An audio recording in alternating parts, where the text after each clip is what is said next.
In Kentucky, a teacher's pension overhaul was tacked onto a wastewater bill. State Attorney General Andy Beshear said lawmakers voted without the legally required analysis, and he says he'll sue. So I'm here today to reassure you, if and when the governor signs that bill into law, your Attorney General's office will file suit, seeking to overturn as much, if not all, of this terrible bill as we can. Arizona teachers haven't walked out yet, but thousands are wearing red and rallying support for a pay raise at the hashtag #WearRed4Ed. Colorado teachers have lost the most to inflation, now effectively earning 15% less than 20 years ago. Another flashpoint in this developing story is West Virginia, where teachers struck protesting 1% and 2% raises. A few days later, the state legislature coughed up 5%.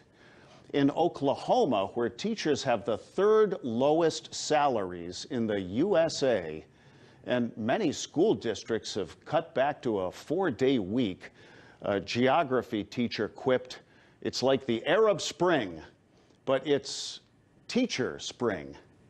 Governor Mary Fallin said teachers want more, but it's kind of like having a teenage kid that wants a new car. And then the Oklahoma Education Association released this statement. Over a decade of neglect by the legislature has given our students broken chairs in classrooms, outdated textbooks that are duct taped together, a 4-day school week, classes that have exploded in size, and teachers who have been forced to donate plasma, work multiple jobs, and go to food pantries to provide for their families. We are saying enough. No more empty promises. The governor and the legislature need to act now to fix this. And joining us are two public school teachers from Oklahoma, Allison Kubat and Larry Cagle. Larry is one of the leaders of the grassroots group Oklahoma Teachers United. Welcome. Thanks for being with us tonight. Thank you. Thanks for having us. Larry, tell us about your group. Well, about a year ago, this time last year, a group of us were sitting in a discussion meeting, and we all started spilling our own personal stories. From there, we realized we had a united feeling that things had gone too far. We had had enough, and from it grew a movement. This particular movement exploded in January when teachers started calling in sick. It grew from where I am in Tulsa over to Oklahoma City, and eventually we ended up with students who started their own protests following behind us. And from there was an announcement that superintendents and unions would have to get on board. With or without them, we were going to walk. Describe for our viewers the life of an Oklahoma public school teacher.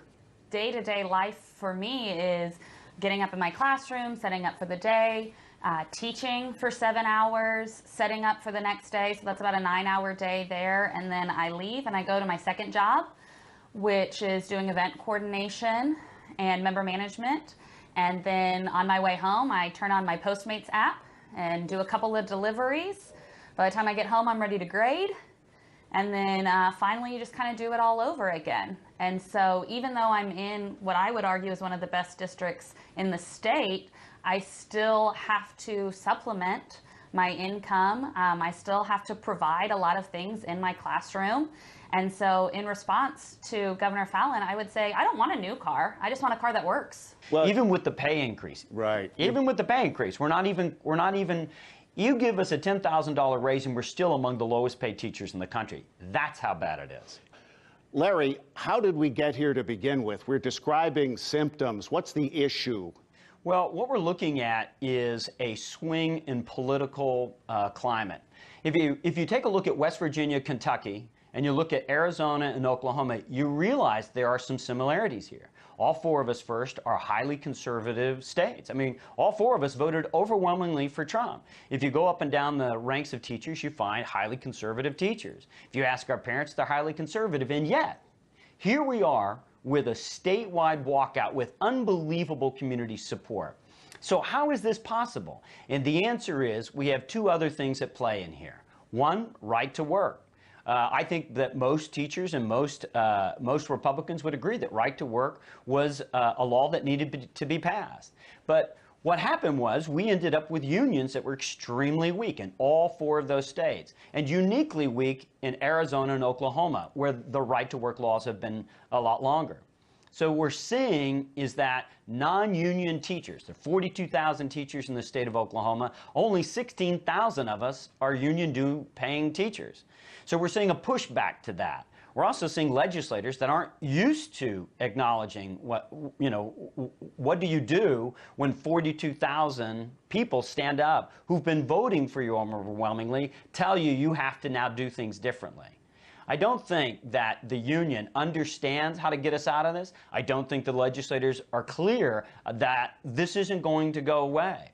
So you have teachers like Allison and I out on a protest line trying to explain to legislators who don't know what's going on, trying to explain to a union who doesn't know what's going on, how to get us into and out of this protest. Do you feel as though you're getting through to them?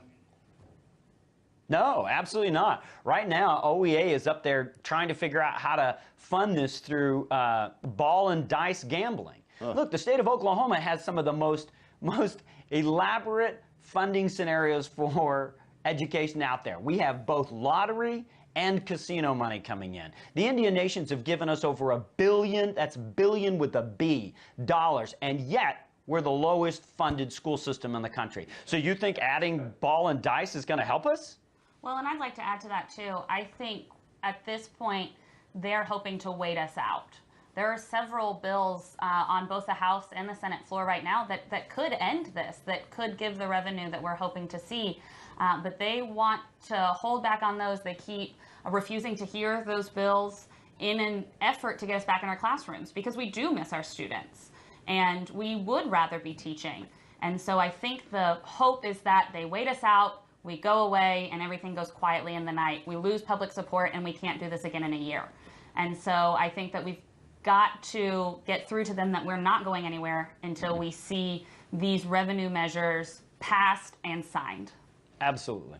This is going to get ugly. I mean, I cannot say that enough. It's going to get feisty and it's going to get ugly. And the teachers aren't going to be easily coddled off of the line. And the reason it's going to get ugly is because they're shocked. They can't get their heads around the political dynamics of what do you do with conservative teachers who are telling a conservative legislator that you got this wrong. You don't underfund at this level.